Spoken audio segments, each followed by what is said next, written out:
દીકરાને મળીને નીકળેલો બાપ રસ્તામાં આંસુડા સારે છે. બાપ જેવો બાપ રડી ગયો છે. અને યાદ રાખજો, આ જીવનમાં બે જ વખત મા બાપ રડે છે. એક દીકરી ઘર છોડે ત્યારે ને એક દીકરો તર છોડે ત્યારે. બે વખત મા બાપ રડે છે. પણ ગામનું પાદર આવ્યું ને એટલે આંખો લૂછી નાખી, મોઢું ધોઈ નાખ્યું અને એકદમ સ્વસ્થ બનીને ઘરે ગયો. માં તો રાહ જોતી હતો, મારો પતિ ક્યારે આવશે. દીકરાના સમાચાર લઈ એક ગામની અંદર એક પતિ પત્ની ખેત મજૂરી કરતા હતા. અને ખેત મજૂરી કરનારા એ પતિ પત્નીએ નક્કી કર્યું કે આપણા દીકરાને ભણાવવો છે. આપણે પેટે પાટા બાંધે છે અને કાળી મજૂરી કરીને ગામની અંદર ભણાવ્યો. ગામડેથી એને શહેરમાં ભણવા માટે મૂકવા જાય છે. બાપ મૂકવા જાય છે, માં મૂકવા ન જતી. અને જ્યારે બાપ મૂકીને નીકળે છે, થોડો સમય પસાર થયો. દીકરો ત્યાં ભણવામાં લાગ્યો. હોસ્ટેલમાં રહેતો એટલે ઘણા બધા મોટા સંપત્તિવાન છોકરા બાપના દીકરાઓ પણ એની હારે હતા. એમાં એકાદ મહિના પછી એની માએ કીધું, સાંભળ્યું, હાલો ને આપણે લાલાને મળી આવીએ. પતિને ખબર પડી એટલે પતિ કીધું, ના, હમણાં જ જવો, હજી હમણાં ગયો છે, મન ન લાગે. આપણને મળે તો વળી પાછો ને સોરવે નહીં ત્યાં. હમણાં જ જવું આપણે. પણ તો એક કામ કરો, તમે જઈ આવો ને.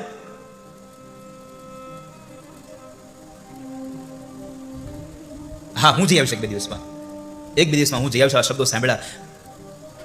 મજૂર ઘર હતું વાલા, ઘરમાં પૂરું ખાવાનું ન હોય, છતાં દીકરાને ભણાવવા માટે કાળી મજૂરી કરે છે મા બાપ. અને દીકરાને મળવા જવાના હતા પોતાના પતિ, એટલે આડોશ પાડોશમાંથી થોડી બધી સામગ્રી માગી આવી. મારા દીકરાને ટોપરા પાક બહુ ભાવે છે, એટલે માએ એક ટોપરા પાક બનાવી અને એક ડબરો આપ્યો ને કીધું, અમારા દીકરાને દેજો ને બહુ ભાવે છે ટોપરા પાક. બાપ બિચારો ચાલતો ચાલતો મળવા જાય છે શહેરમાં. છોકરો સ્કૂલે છે.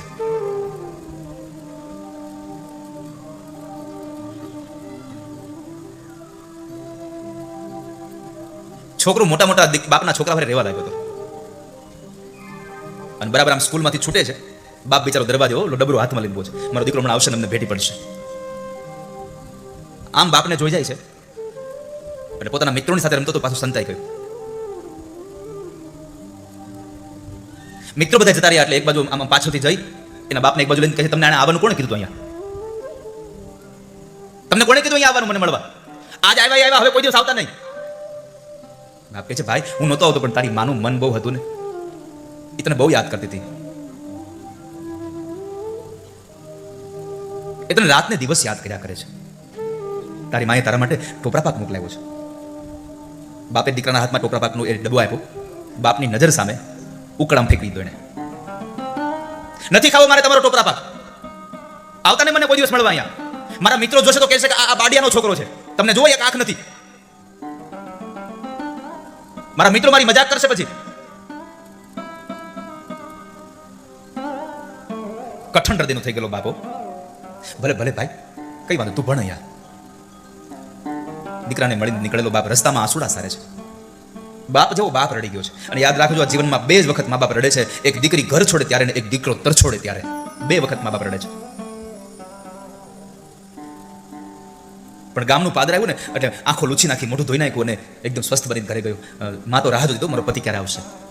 દીકરાના સમાચાર લઈને બરાબર દરવાજામાં પગ દીધો, સામે ચાલી. મળ્યો લાલો? ન મળ્યો તમને? અરે મળ્યો ને, બહુ રાજી થયો, બહુ તને યાદ કરતો હતો.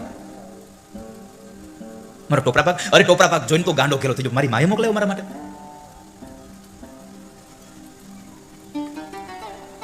ધીમે ધીમે સમય વ્યતીત થવા લાગ્યો. એમાં બરાબર દીકરો 10મા ધોરણમાં 12મા ધોરણમાં સારા ટકાથી પાસ થયો. અને એમાં બરાબર એક ધનવાનની દીકરી સાથે એમને પ્રેમ થઈ ગયેલો. પણ ધનવાને એમ કહ્યું કે હું તને પરદેશ ભણવા માટે મોકલી દઉં, પણ તારા મા બાપને પછી કહેવાનું નહીં ગામડે, મારી દીકરી સાથે લગ્ન કરી લે. મા બાપને છોડી અને પરદેશ વયો ગયો. ન પત્ર લખે, ન ફોન કરે, કશું જ નહીં. ધનવાન દીકરીના બાપે એને ભણાવવા માટેની ફી ભરી દીધી, બધું થયું. ભણી ગણીને એ છોકરો ફરી પાછો આવ્યો અને વળી પાછો પોતે છોકરો કલેક્ટર થયો છે. ઘટના આ બધું એ ઘટી છે. દીકરાનો બાપ મૃત્યુ પામી ગયો છે. સ્ત્રી એકલી છે. એટલી ખબર છે કે અમારો દીકરો કલેક્ટર છે. જે શહેરમાં કલેક્ટર હતો એ શહેરમાં માં ઠોકરા ખાતી ખાતી ખાતી ખાતી પૂછતા પૂછતા બિચારી એકદમ દુબળું પાતળું શરીર હાવ વૃદ્ધ થઈ ગયેલી માં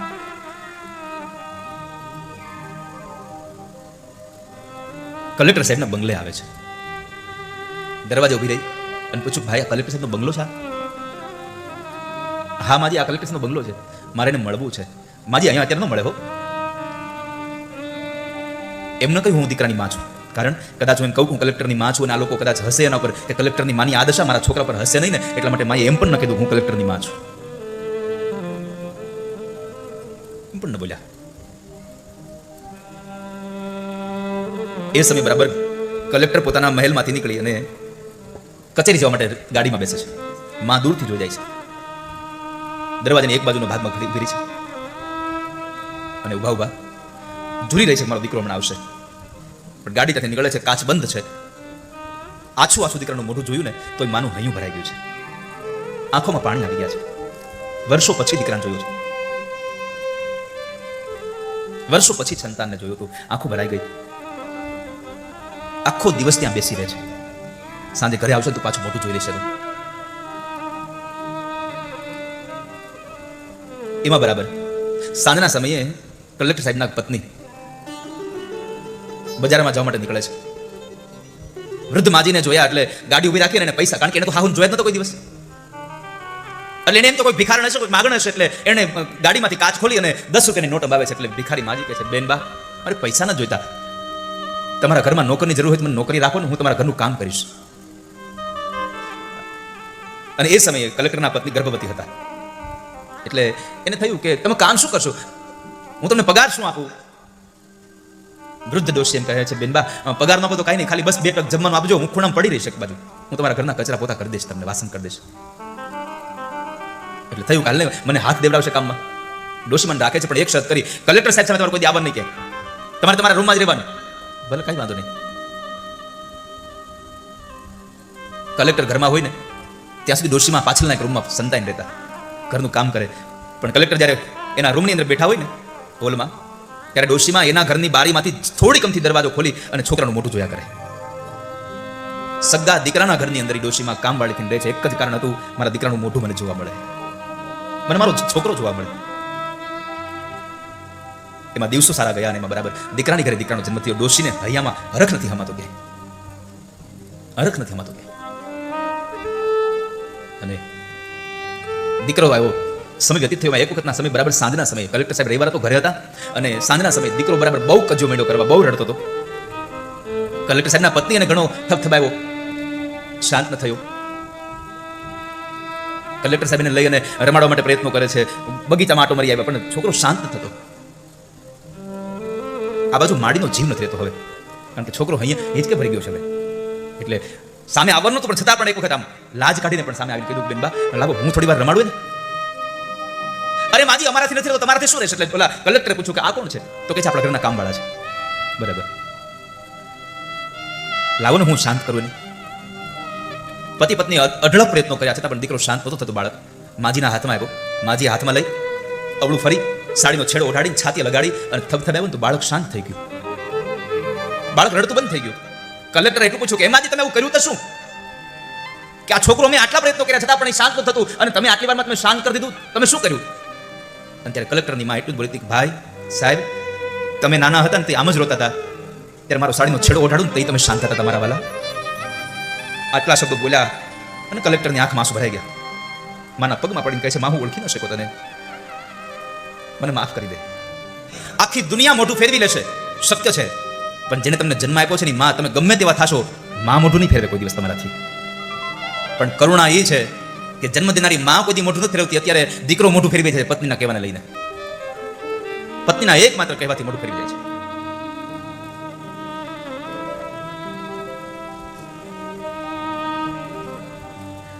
દીકરો ગમે તેવો હોય, માં ન છોડી શકે એને. और कवि बोटादकर लखे છે, માને કોની ઉપમા આપી શકાય? માં એક એવું પાત્ર છે, મમતાના રસથી ભરેલું વટ વૃક્ષ છે. માં નાનું બાળક શેરીમાં રમતું હોય, થાકી ગયું હોય હાવ, પણ ઘરે આવે એટલે માં એની ગોદમાં બેસાડી અને પોતે ઓઢેલી સાડીના છેડાથી ખાલી પરસેવો લૂછી દઈ ને તો દીકરો આખો એકદમ તંદુરસ્ત થઈ જાય, પાછો થાક ઉતરી જાય બધો.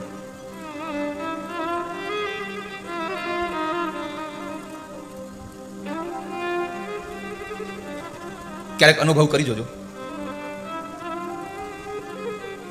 ઘરે બાળકો હોય, પત્ની હોય અને એક વૃદ્ધ માં હોય, ખૂણામાં ખાટલો નાખેલ પડી.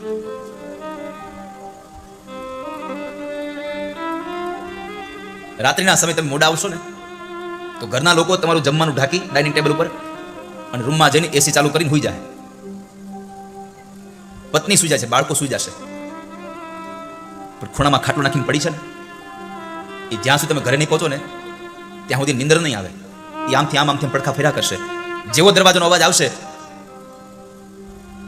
એટલે નજીક આવેલા માણસ તરફ પૂછશે કે ભાઈ આવી ગયો બાબા?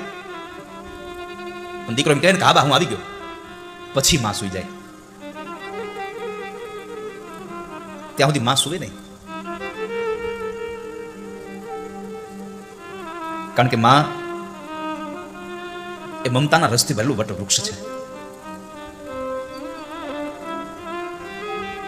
પણ કરુણા એ અત્યારે આ સમયમાં વર્તાઈ રહી છે કે જે માએ જન્મ આપ્યો છે એ માને આપણે મૂકીને આપણે વયા જઈએ છીએ. અત્યારે કેટલા વૃદ્ધાશ્રમો ખુલી રહ્યા છે.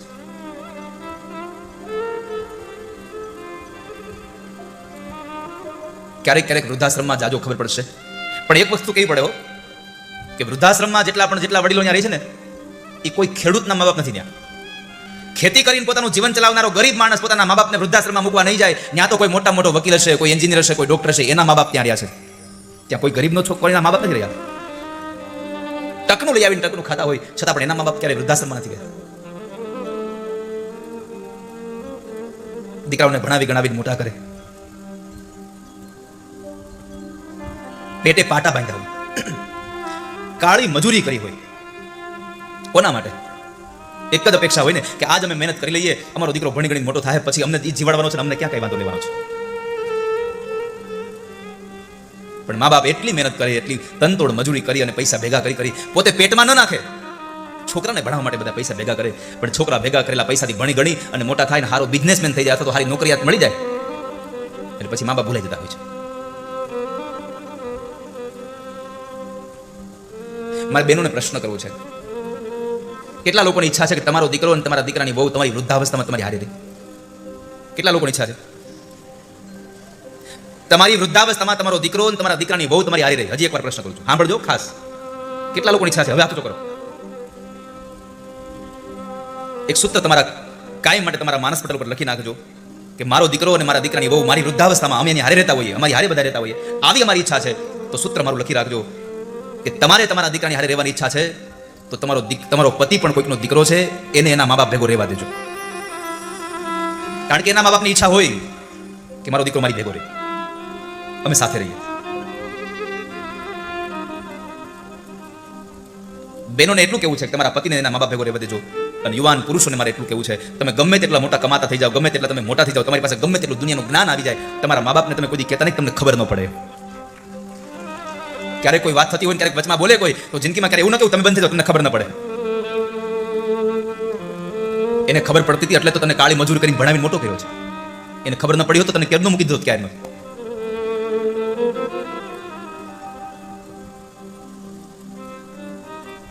ભગવાનને ભજશો, મા બાપ નહીં મળે. મા બાપને ભજો, ભગવાનને કોઈ દી ગોતવા નહીં જવું પડે તમારે. પરમાત્માને ભજવા હોય તો ઘરમાં જે પેલું તીર્થ મા બાપ છે એને ભજી લ્યો વાલા.